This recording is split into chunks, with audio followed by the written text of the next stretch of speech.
Hello दोस्तों, स्वागत है एक बार फिर से हमारे संडे होस्ट 94 चैनल पे। आपका तहे दिल से आज हम आपके लिए बहुत ही डरावनी और रहस्यमयी मौत का लाइट हाउस नामक कहानी लेके आए हैं, जो एक सच्ची घटना पर आधारित है। रात के सन्नाटे में समंदर की लहरें दीवारों से टकरा रही थी। आसमान में बादल घने हो रहे थे और बिजली की गड़गड़ाहट ने माहौल को और भयानक बना दिया था। शहर से दूर उस वीरान समुद्री तट पर ब्लैक रॉक लाइट हाउस नाम का एक पुराना लाइट हाउस खड़ा था। कहा जाता है कि यह लाइट हाउस मौत का घर है। वहां जाने वाला कभी लौटकर आज तक वापस नहीं आया। इस लाइट हाउस के बारे में कई किस्से मशहूर थे। कुछ लोग कहते हैं कि वहाँ एक रहस्यमयी परछाई घूमती रहती है, तो कुछ लोग का कहना है कि उसकी लाइट रात में खून की लालिमा बिखेरती है। लेकिन इन कहानियों को जानने के बाद भी तीन दोस्त अरुण, राजेश और पूजा वहां जाने का साहस कर बैठते हैं। रात का सफ़र था। ये तीनों दोस्त एडवेंचर के दीवाने थे। अरुण ने सबसे पहले सुझाव दिया, चलो ब्लैक रॉक लाइट हाउस चलते हैं, वहाँ की सच्चाई जाननी चाहिए। राजेश और पूजा ने पहले तो मना किया, लेकिन अरुण की जिद के कारण वो हार मान गए और चलने को तैयार हो गए। अंधेरी रात थी। तीनों ने अपने बैग पैक किए और नाव से लाइट हाउस की तरफ निकल पड़े, जो कि समुद्र के पास एक वीरान खंडहर था। जैसे जैसे वे पास पहुँचे, लाइट हाउस का खंडहर सा दिखने वाला आकार और भी डरावना लगने लगा था। लाइट हाउस की ऊंचाई इतनी थी कि उसकी चोटी बादलों में छिपी हुई थी। लाइट हाउस के पास पहुंचते ही अजीब चीज़ें होने लगी। पूजा ने महसूस किया कि कोई उसकी पीठ पर हाथ रखा है। पूजा एकदम से डर गई और पीछे पलट कर देखी तो वहाँ कोई नहीं था। अरुण ने यह सोचकर मजाक उड़ाया, डरपोक मत बनो, ये सब तुम्हारी कल्पना है। जब तीनों अंदर पहुँचे तो ठंडा झोंका उनकी रूह तक उतर गया।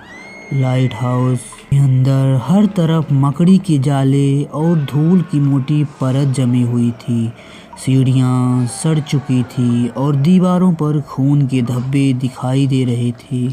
पूजा ने घबराते हुए कहा, हमें यहाँ नहीं रुकना चाहिए, कुछ तो गलत है यहाँ पे।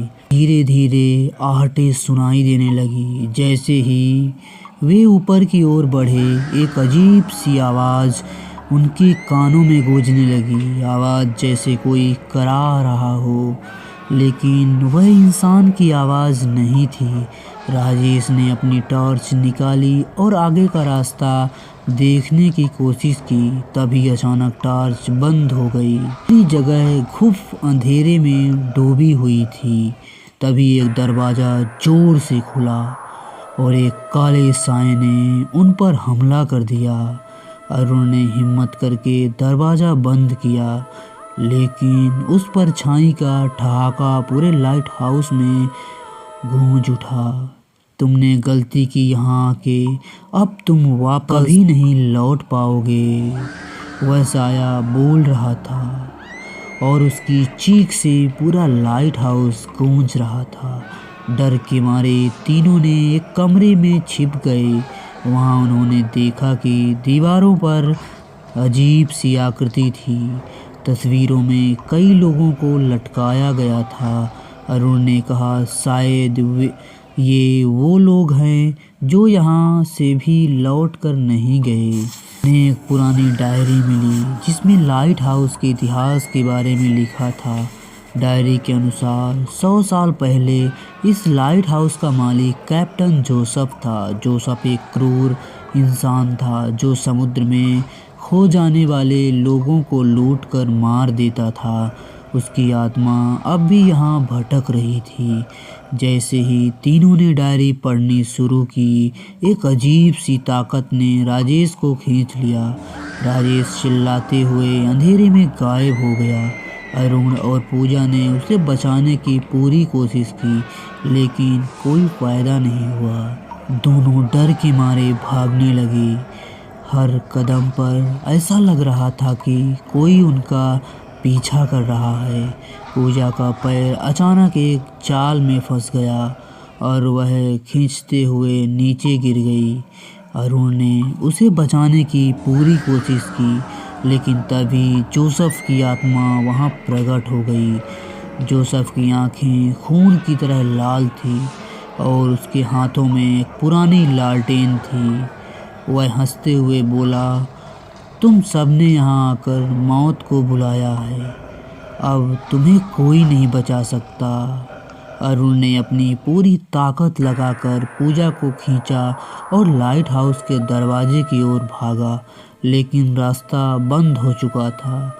ऐसा लग रहा था जैसे लाइट हाउस ने उन्हें कैद कर लिया है। जोसेफ की आत्मा अब और करीब आ रही थी। अरुण ने हिम्मत करके पास पड़ी लोहे की छड़ से उस पर हमला किया लेकिन उसका कोई असर नहीं हुआ। पूजा ने एक आखिरी बार दरवाज़ा खोलने की कोशिश की और तभी बिजली चमकी। अगली सुबह नाविकों को लाइट हाउस के पास एक टूटी फूटी नाव मिली लेकिन अरुण, राजेश और पूजा का कोई पता नहीं चला। स्थानीय लोग अब भी कहते हैं कि उनकी चीखें लाइट हाउस में सुनाई देती हैं। ब्लैक रॉक लाइट हाउस आज भी खड़ा है, यह अपने अगले शिकार की प्रतीक्षा कर रहा है। वहां जाने वाला कोई भी इंसान आज तक लौट कर नहीं आया। मौत का लाइट हाउस अब एक रहस्यमय वीरान खंडहर बन चुका है। क्या आप वहां जाने की हिम्मत करेंगे? हमारी कहानी आपको कैसी लगी कमेंट बॉक्स पे ज़रूर बताएं और हमारी कहानी आपको पसंद आई हो तो हमारे चैनल को लाइक शेयर सब्सक्राइब करें। मिलते हैं एक नई कहानी के साथ, तब तक के लिए धन्यवाद। राम राम।